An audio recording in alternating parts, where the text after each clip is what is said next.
Como saben ustedes, hermanos, un tema que he estado compartiendo mucho es los signos de un renacimiento religioso en múltiples lugares, ¿no? El número de conversos, o como le llaman en Estados Unidos, reversos, a aquellos que no se convierten de otra religión, sino que eran católicos que habían abandonado la fe y que han regresado a ella, o que simplemente estaban bautizados como católicos, pero nunca habían practicado la fe. Ha ido creciendo y ha ido creciendo sistemáticamente en los últimos 4 años, ¿no? Los últimos 4 años, la mayoría de diócesis en Estados Unidos han ido batiendo el récord año tras año del número de personas que ingresan a la iglesia. Y el número de jóvenes de la generación Z que están asistiendo a eventos católicos o que se están convirtiendo es también un número significativo. Ahora, este crecimiento, como ha señalado el más importante estadista religioso que he mencionado varias veces, que es un bautista liberal, ¿no? O sea que no es una persona ni católica ni conservadora, pero que es el mejor informado en estadísticas religiosas en general, especialmente de todas las denominaciones cristianas. El número de católicos que dejan de practicar sigue siendo muy grande, ¿no? Pero ¿cuál es ese número de católicos que dejan de practicar? Son los católicos que son bautizados y que después de ser bautizados nunca más siguen la fe. En consecuencia, porque son bautizados, se los considera en el número de católicos. Pero luego, como no practican, se les considera como católicos que han, entre comillas, abandonado la iglesia, ¿no? Y en consecuencia, como todavía existe un número grande de católicos culturales, piensen ustedes, ¿cuántas personas conocen ustedes que siguen bautizando a sus hijos y que no tienen ningún interés en la iglesia católica? Pero que piensan, no, eso va a permitir que puedan entrar a colegios católicos, que son los mejores, no tienen que estar bautizados.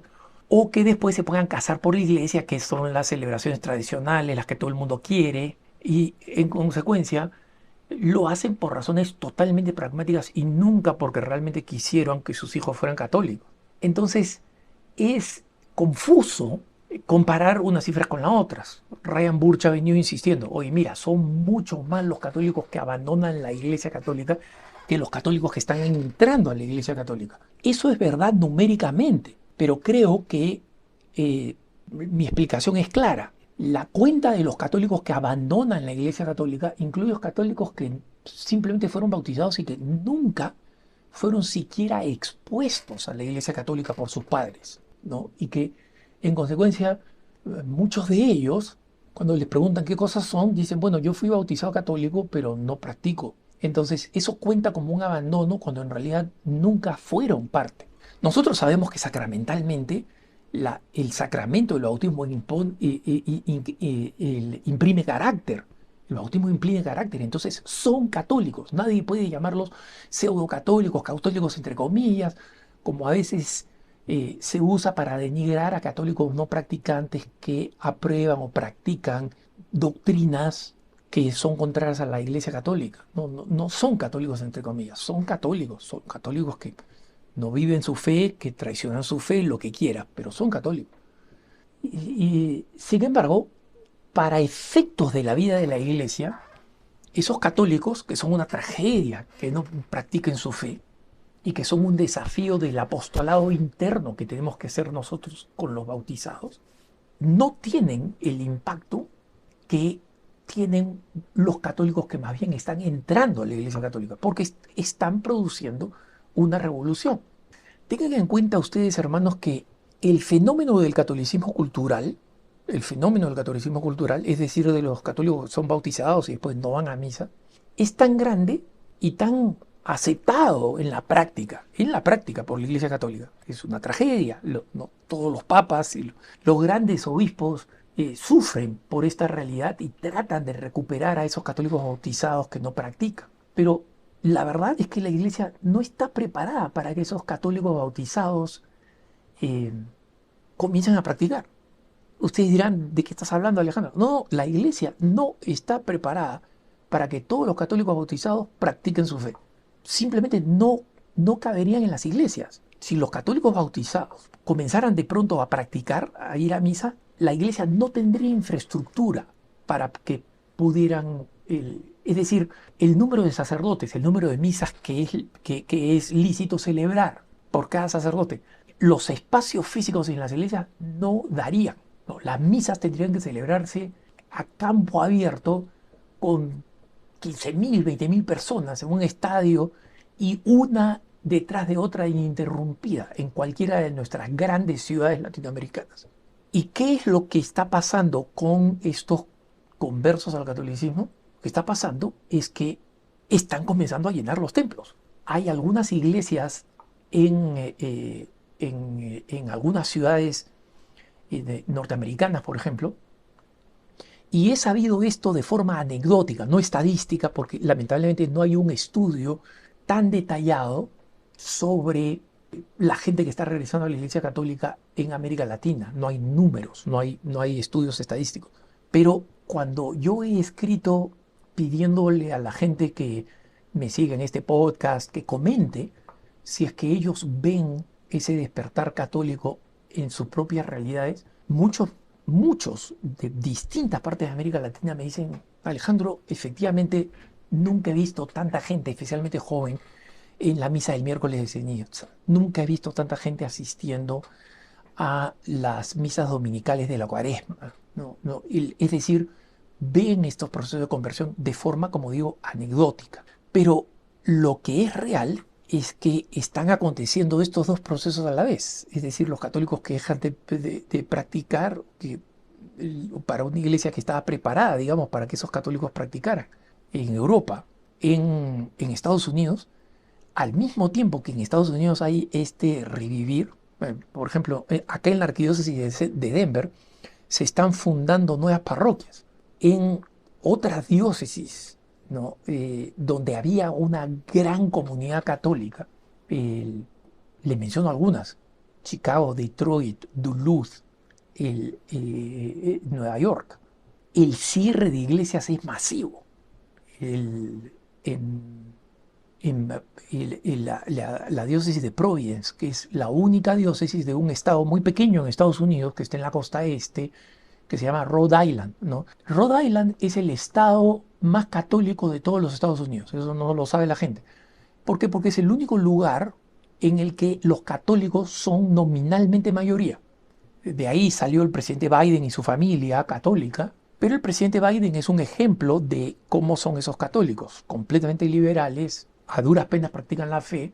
Y Rhode Island ha anunciado, que es un estado pequeño, que está cerrando 11 iglesias, 11 parroquias. Chao, adiós. Porque los católicos, primero, han disminuido simplemente en términos de población.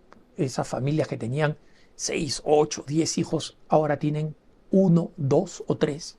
Y en consecuencia, numeralmente, ¿no? Demográficamente, hay menos personas. Además, esas personas no practican. Entonces, pero al mismo tiempo que se están cerrando esas iglesias, otras parroquias, por ejemplo, están expandiendo. Mi parroquia ha tenido que sumar una misa los domingos. Y ya hay fieles que comienzan a decir, oye, ¿qué tal si hacemos un levantamiento de fondos entre todos los fieles para extender el templo? Porque incluso con el nuevo horario de misas, están, es una parroquia que atrae a una gran cantidad de fieles. Entonces, es importante ver cómo este fenómeno es de crecimiento de la devoción, de este despertar que es tan elocuente y que muchos medios seculares en Estados Unidos, el New York Times ha escrito de este fenómeno, el Wall Street Journal ha escrito de este fenómeno, el Washington Post, canales de televisión completamente seculares y liberales. Está sucediendo al mismo tiempo que hay este declinar de los números, porque católicos que son bautizados nunca entran a practicar.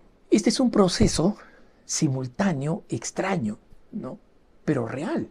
Eso es lo que está pasando.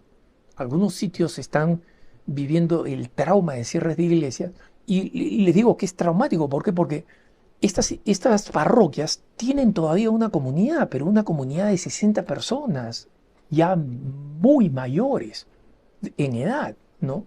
Como dicen en México, muy grandes. Y estas personas ya no son capaces de poder mantener esa iglesia viva.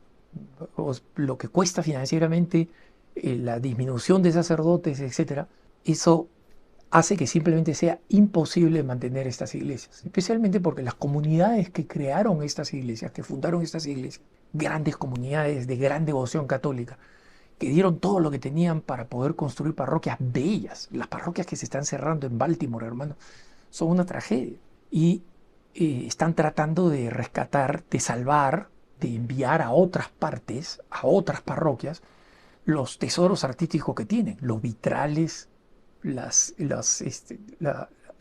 bancas de madera labrada, las estatuas, las calidades del altar, de los altares laterales, las imágenes religiosas.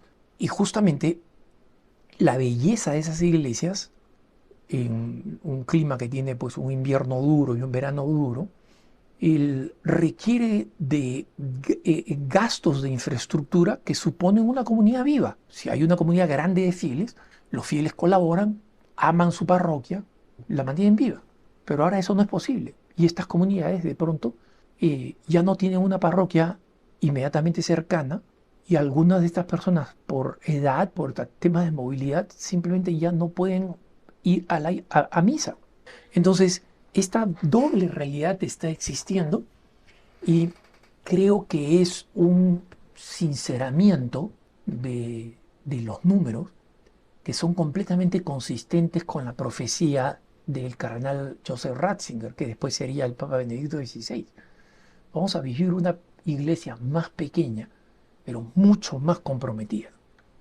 Que tengas un buen día.